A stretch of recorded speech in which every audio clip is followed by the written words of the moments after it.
Good evening. I'm Rob Campbell with the Climate Denialist Update. This evening I'm interviewing Dr. Bob Carter of James Cook University of Queensland. He's a marine geologist, and I'm interested in his opinion on global climate change.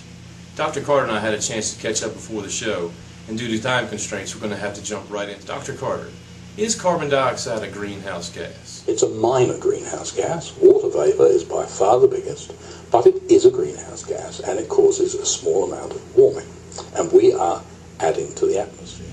So Dr. Carter, humans create both carbon dioxide and water vapor.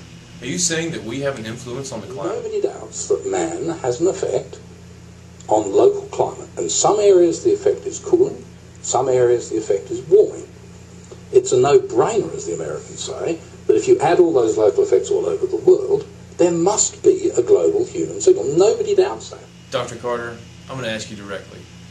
Do human activities directly lead to global climate change? Cannot show that effect is above the level of the noise. I'm sorry, Dr. Carter, I'm going to have to stop you right there.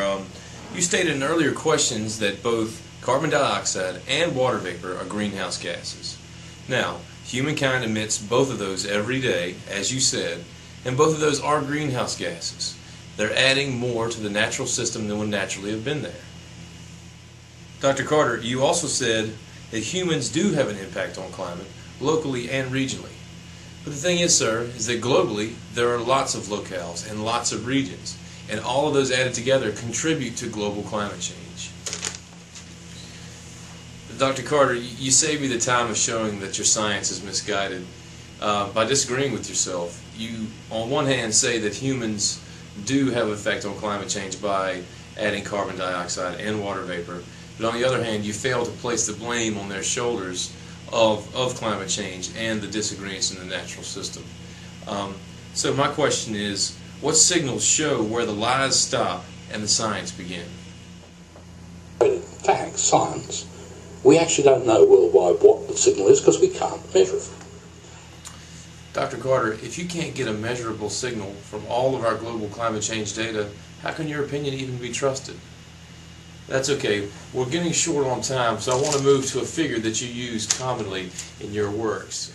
Dr. Carter, I'd like to use an image that you've generated through your data that is showing the cause and the solution of global warming.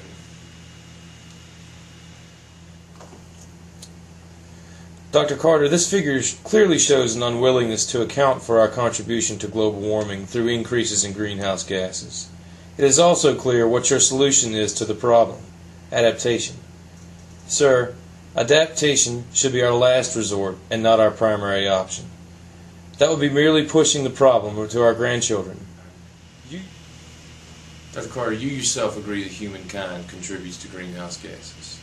The mere fact that you contradict yourself reflects the scientific knowledge that you pose to be true. Dr. Carter, I am sorry we are running out of time. You will not have time for a response, but I would like to thank you for joining us. I'd like to thank all of those that were involved with this program, and I'd like to thank all of you who are watching. And remember, climate change is happening. Thank you.